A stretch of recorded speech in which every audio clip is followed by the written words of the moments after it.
Morning students, आज का हमारा टॉपिक है आव्यूहों पर संक्रियाएं। आज हमें ये देखना है कि आव्यूहों पर कौन कौन सी संक्रियाएं लागू होती है या फिर आव्यूहों पर हम कौन कौन से ऑपरेशन परफॉर्म कर सकते हैं। इसमें से पहला ऑपरेशन है आव्यूहों का योग। तो दो आव्यूहों का योग हम किस प्रकार करेंगे आज हम ये देखेंगे। तो दो आव्यूहों का योग करने के लिए एक ही कंडीशन है, दोनों आव्यूहों की कोटि समान होनी चाहिए। दोनों आव्यूहों की कोटि समान होगी तभी दोनों आव्यूहों का योग संभव है, अथवा दोनों आव्यूहों का योग संभव नहीं है। अगर उनकी कोटि अलग अलग हो जाएगी तो हम दोनों का योग नहीं कर सकते। इसे हम एक एग्जाम्पल समझ सकते हैं। जैसे हमें दिया है एक मैट्रिक्स A इक्वल टू 1 2 3 2 3 1, दूसरा मैट्रिक्स है B इक्वल टू 3 -1 3 -1 0 2। अब हम देखते हैं इसकी कोटि क्या है। इसकी कोटि है 1 रो, सेकेंड रो, 2 रो, 1 2 3 3 कॉलम, 2 इंटू 3 इसकी कोटि है। इसकी कोटि भी आपकी हो जाएगी 1 2 रो 1 2 3 कॉलम।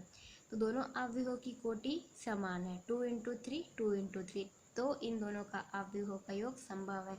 इन केस अगर हमें क्वेश्चन पूछ दिया जाए कि अगर एक आव्यूह 1 क्रॉस 3 है और दूसरा आव्यूह 3 क्रॉस 1 है तो इन दोनों का योग संभव है अथवा नहीं, तो हम बोलेंगे कि इन दोनों का योग संभव नहीं है, क्योंकि इसकी कोटि है 1 क्रॉस 3, इसकी कोटि है 3 क्रॉस 1, दोनों की कोटि अलग अलग है।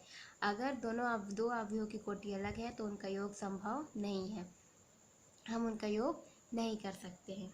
यहाँ पर योग करके देखते हैं। अब योग करना है तो योग कैसे करेंगे।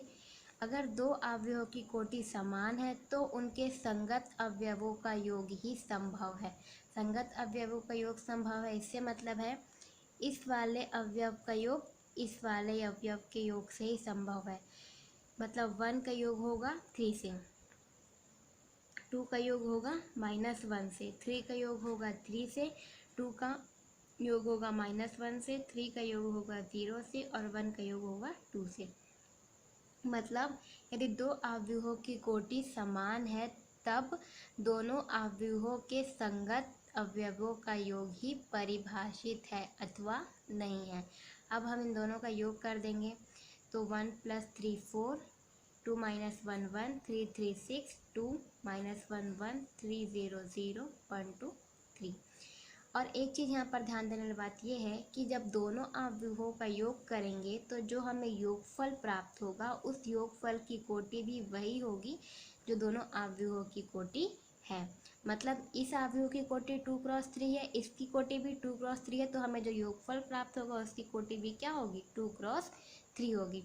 अब मैं आपको एक एग्जाम्पल ये दिखाती हूँ कि अगर दो आव्यूह जो अलग अलग कोटि के हैं तो उनका योग संभव कैसे नहीं है। चलिए देख लेते हैं। इनकेस हमें दिया है A इक्वल टू 1 2 3 4 5 6, इस आव्यूह की कोटि है 2 क्रॉस 3 और हमें B इक्वल टू दिया है 1 2 3 4 5 6, इस आव्यूह की कोटि है 3 क्रॉस 2। अब देखिए दोनों आव्यूहों की कोटि अलग अलग है तो हम दोनों आव्यूहों का योग कैसे करेंगे। दोनों आव्यूहों का योग संभव है नहीं है। क्यों संभव नहीं है, देखिए ये है A11 अवयव, ये है B11, तो A11 का योग तो B11 से पॉसिबल है, लेकिन A22 और B22 ये भी पॉसिबल, A12 B12 ये भी पॉसिबल है। लेकिन क्या यहाँ पर जो अवयव 3 है यहाँ पर उसके लिए कोई एलिमेंट है जिसके साथ हम योग कर सके, नहीं है। यहाँ पर भी 4 का योग 2 से पॉसिबल है, 5 का योग 5 से पॉसिबल है, लेकिन 6 के साथ में ऐड करने के लिए यहाँ पर कोई एलिमेंट है हमारे पास, नहीं। सेम एज इट इज़ यहाँ पर 3 और 6 है, लेकिन यहाँ पर कोई एलिमेंट है यहाँ पर 3 और 6 से ऐड करने के लिए नहीं है, इसलिए इन दोनों का योग संभव नहीं है। तो हमेशा इस बात को याद रखेंगे कि दो आव्यूहों का योग तभी संभव है जब उनकी कोटि समान हो, और उनकी कोटि समान होने पर भी दोनों के संगत अवयवों का ही हम योग कर सकते हैं। ऐसा नहीं कि A11 का योग कर दिए B12 से, नहीं हो सकता। A11 का योग होगा B11 से। नेक्स्ट हमें देखना है आव्यूहों के योग के गुणधर्म। आव्यूहों के योग के गुणधर्म में हमें क्या देखना है, अगर दो आव्यूहों का योग करेंगे तो जो योग के जो गुणधर्म होते हैं क्रम विनिमय नियम, सहचार्य नियम, ये सब नियम का वो पालन करता है या नहीं। तो आव्यूहों के योग के गुणधर्म में पहला नियम है क्रम विनिमय नियम। क्रम विनिमय नियम, यदि दो आव्यूह ए और बी दोनों समान कोटि के हैं, हमारे पास दो आव्यूह है ए और बी, दोनों की कोटि समान है। अगर दोनों की कोटि समान है तो ए प्लस बी करे और बी प्लस ए करे, मतलब चाहे ए और बी को प्लस करे चाहे बी और ए को प्लस करे, दोनों का जो योगफल आएगा वो हमेशा समान होगा। इसे हम एक एग्जाम्पल से समझ लेते हैं। जैसे हमारे पास एक मैट्रिक्स है A इक्वल टू 2 3 5 -1 0 4 और दूसरा मैट्रिक्स है B इक्वल टू 4 -2 3 2 6 -1। ए की जो कोटि है वो 2 क्रॉस 3 है, बी की कोटि भी 2 क्रॉस 3 है। मतलब हमारे पास दो मैट्रिक्स है A और B और दोनों की कोटि है 2 क्रॉस 3। जब दोनों की कोटि समान है तो इन दोनों का योग पॉसिबल है। अब इन दोनों का योगफल पॉसिबल है तो हम दोनों का योग करके देखते हैं। पहले हम a प्लस बी का योग करते हैं। a प्लस बी का योग करने पर हमें प्राप्त होता है 6 - 1 8 1 6 3, ये 3 है। इसकी भी कोटि क्या होगी 2 क्रॉस 3। इसकी कोटि 2 क्रॉस 3 की होगी क्योंकि जो दो आव्यूह का हमने योग किया है दोनों की जो कोटि है वो 2 क्रॉस 3 है, तो इन दोनों आव्यूहों के योगफल की कोटि भी 2 क्रॉस 3 ही होगी। या फिर इसको हम ऐसे काउंट करके ही पता कर सकते हैं कि यहाँ पर 2 रो है तो ये 2, 3 कॉलम्स है तो यहाँ पर 2 क्रॉस 3 होगा। तो a प्लस बी की वैल्यू आ गई। अब हम b प्लस ए करके देखते हैं। जब हम b प्लस ए करेंगे तो उसकी वैल्यू भी सेम एज इट इज आ रही है 6, सॉरी एक मिस्टेक हो गया, यहाँ पर ये +1 होगा। जब हम दोनों का योग करेंगे तो ये भी आपका 1 होगा, ये 8, ये 2 - 1 1 6 + 0 0 -1 4 3। इसकी कोटि भी होगी 2 क्रॉस 3। तो यहाँ पर हम देख सकते हैं अगर दो आव्यूहों की कोटि समान है तो अगर हम दोनों आव्यूह जो होते हैं वो आपके क्रम विनिमय नियम का पालन करते हैं, क्योंकि यहाँ पर a प्लस बी की वैल्यू भी वही है जो b प्लस ए की वैल्यू है। तो ये दोनों जो आव्यूह है वो क्रम विनिमय नियम का पालन करेंगे। मतलब अगर दो आव्यूह की कोटि समान है तो वो क्रम विनिमय नियम का पालन करेंगे कि नहीं करेंगे, वो क्रम विनिमय नियम का पालन करेंगे। ये हमने एग्जाम्पल से समझ लिया। नेक्स्ट हमें ये देखना है कि सहचार्य नियम ये भी है जो आव्यूहों के योग के गुणधर्म का नियम है। इस नियम में है यदि a, b और c तीन समान कोटि के आव्यूह है, a, b और c तीन आव्यूह है, तीनों की कोटि समान है। अगर तीनों की कोटि समान है तो वो सहचार्य नियम का पालन करेंगे। अब हम यहाँ पर देखते हैं कि सहचार्य नियम क्या है। सहचार्य नियम ये है, सबसे पहले हम a और b का योगफल प्राप्त करेंगे। ए और बी का योगफल प्राप्त करने के बाद जो हमें योगफल प्राप्त होगा उस योगफल के साथ में हम सी का योग कर देंगे। फिर हम ये चेक करेंगे, फिर हम बी प्लस सी का योगफल प्राप्त करेंगे और बी प्लस सी के योगफल के साथ में ए का योग करेंगे। उसके बाद हमें चेक करना है कि दोनों की वैल्यू इक्वल आती है कि नहीं। अगर इक्वल आ रही है तो वो सहचार्य नियम का पालन करेगा, नहीं तो नहीं करेगा। इसे भी हम एक एग्जाम्पल से समझ लेते हैं। जैसे कि हमारे पास a इक्वल टू मैट्रिक्स दिया है 1 -2 5 4 3 0, b इक्वल टू मैट्रिक्स दिया है 3 1 0 2 -3 5, c इक्वल टू 4 3 -2 2 1 6। अब हमें सहचार्य नियम का पालन करना है। हमें पता करना है कि यह सहचार्य नियम को फॉलो कर रहा है कि नहीं कर रहा है। तो सबसे पहले क्या करेंगे, ये वाली वैल्यू फाइंड आउट कर लेते हैं। इस वाली वैल्यू को फाइंड आउट करने के लिए हमें क्या करना होगा, सबसे पहले ए और बी का योगफल प्राप्त करना पड़ेगा। सबसे पहले हम क्या करेंगे, ए और बी का योग करेंगे। तो ए और बी का योग पॉसिबल है कि नहीं है, कैसे पता करेंगे। इन दोनों से सबसे पहले क्या चेक करेंगे, कोटि चेक करेंगे। इन तीनों की कोटि हमें पहले चेक करनी है। इसकी कोटि है 2 क्रॉस 3, इसकी कोटि भी है 2 क्रॉस 3, इसकी कोटि भी है इसकी कोटि है 3 क्रॉस 2, इसकी कोटि भी हमारी होगी 3 क्रॉस 2, इसकी कोटि भी हमारी होगी 3 क्रॉस 2। तो तीनों की कोटि समान है तो ये सहचार्य का नियम फॉलो करेगा। अब देखते हैं कैसे करेगा। a प्लस बी है हमारा 3 क्रॉस 2, ये भी 3 क्रॉस 2।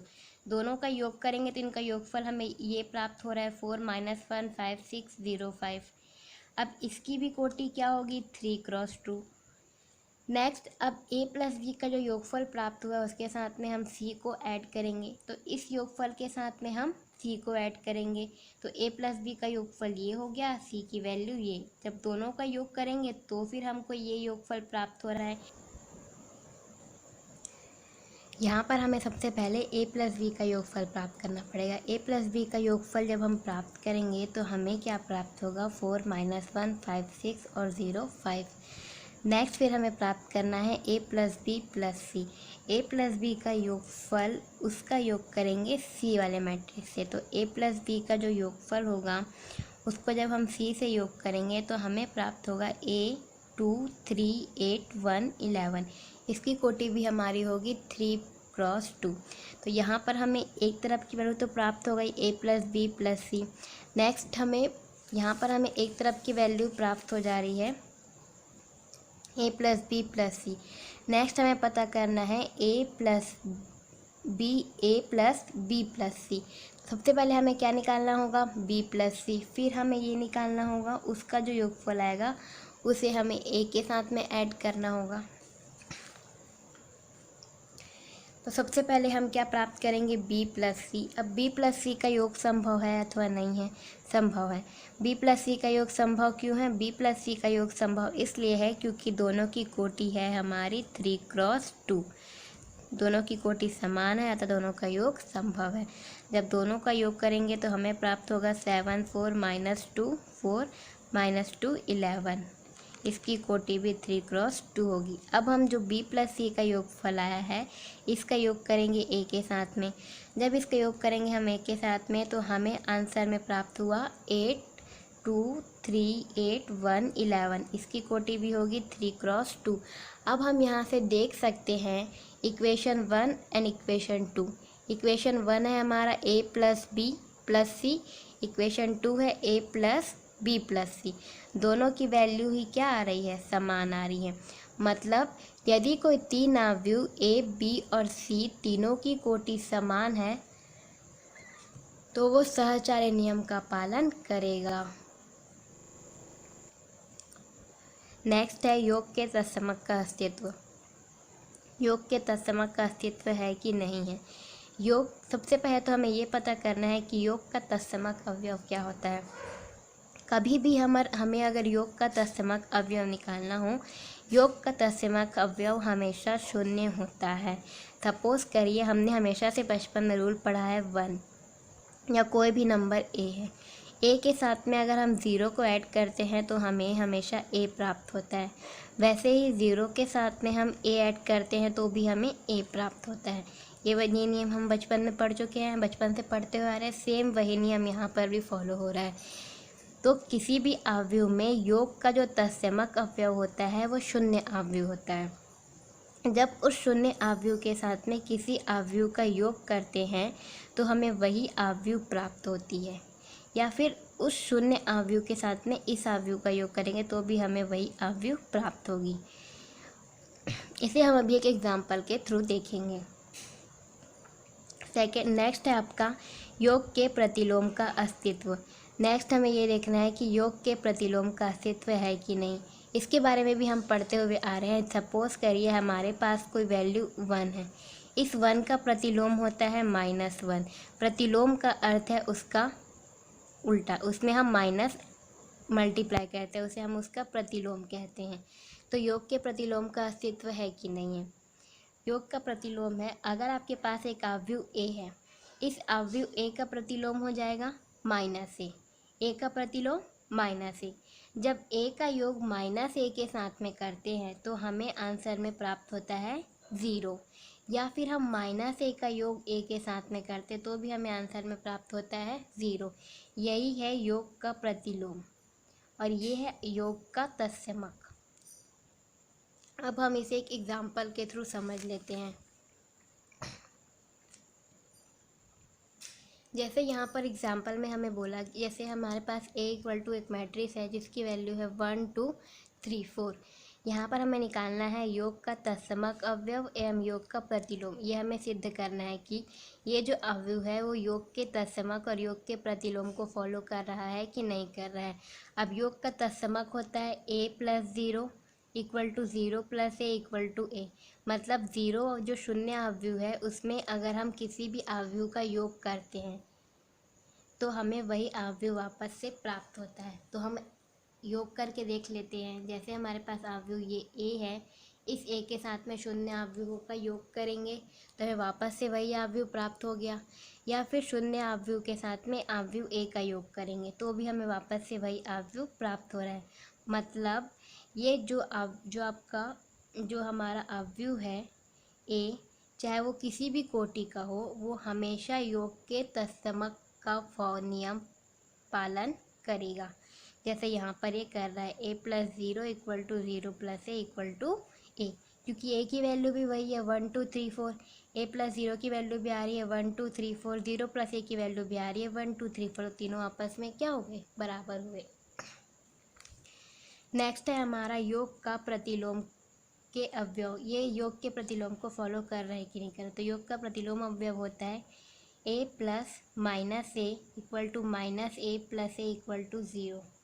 यहाँ पर जो -a है वो अगर हमारे पास कोई अवयव a है तो उस अवयव a का प्रतिलोम होता है -a।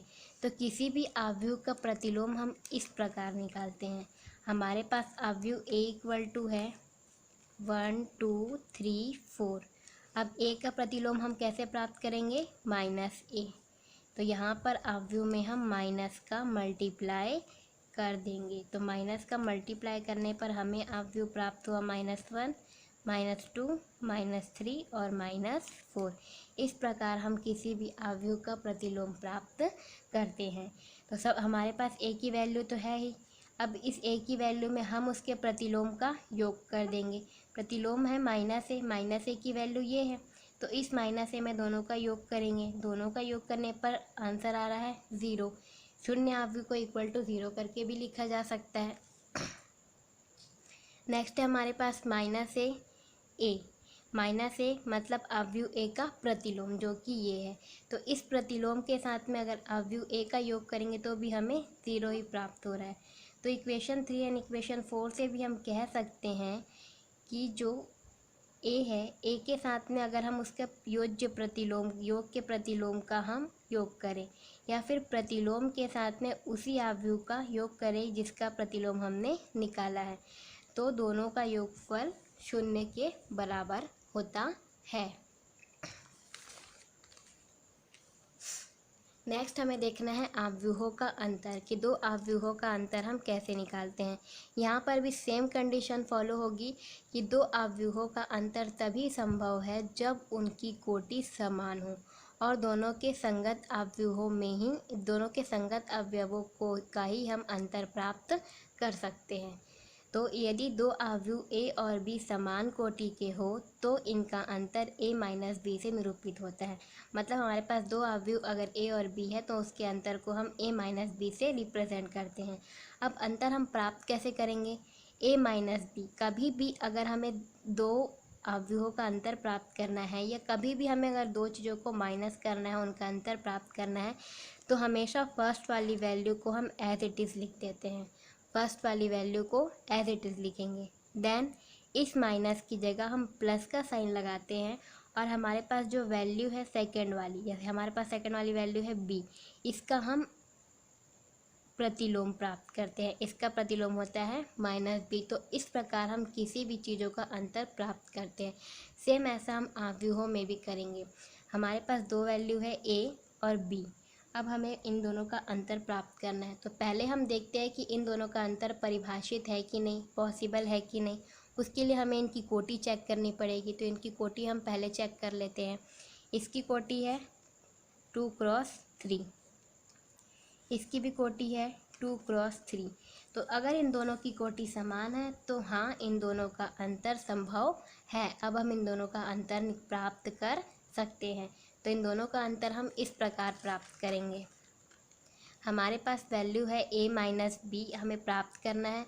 a - b हम सॉल्व करते हैं पहली वाली value as it is, then minus की जगह हम प्लस का साइन करेंगे, और जो हमारे पास ये वैल्यू है बी, माइनस की जगह प्लस का साइन, कहने का मतलब है ये जो हमारा ए माइनस बी है, ए माइनस बी को हम इस प्रकार लिख सकते हैं, ए प्लस इस बी का हम क्या कर लेते हैं, प्रतिलोम प्राप्त कर लेते हैं, तो ये हो जाएगा हमारा माइनस बी।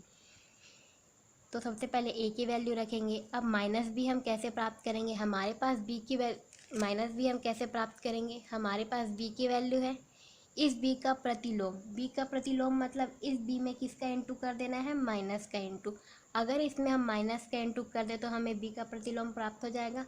अगर इसमें हम माइनस का इंटू कर देंगे तो ये -3 + 1 -3 + 1 0 -2, ये क्या होगा, बी का प्रतिलोम। तो ये हमें मिल गया बी का प्रतिलोम। अब दोनों का योग करेंगे। जब हम दोनों का योग करते हैं तो हमारे पास वैल्यू आ जाती है a - b = -2 3 0 3 3 -1। और इन दोनों का जो अंतर है उसकी कोटि भी वही होगी जो दोनों अवयवों की कोटि होती है। दोनों अवयवों की कोटि है 2 × 3, तो इसकी कोटि भी होगी हमारे पास 2 × 3। नेक्स्ट लॉ है हमारा, नेक्स्ट नियम है अवयवों का अदिश से गुणन। किसी भी अवयव का अदिश से गुणन कैसे करते हैं, या फिर किसी भी अवयव का अदिश से गुणन करने के बाद जो हमें अवयव प्राप्त होती है उसे ही कहते हैं अवयव का अदिश से गुणन। जैसे हमारे पास एक अवयव ए है, अब ए में हम कोई अदिश राशि का गुणा करेंगे। अदिश राशि मतलब जिसमें केवल परिमाण हो, दिशा ना हो, उसे हम अदिश राशि बोलते हैं। और हमें 3a प्राप्त करना है। 3 हमारी क्या है, अदिश राशि है। तो हम कैसे प्राप्त करेंगे, तो हमें 3a निकालना है। तो 3a की वैल्यू एज इट इज उतार दिए। अब 3 का मल्टीप्लाई सभी अवयव के साथ करना है।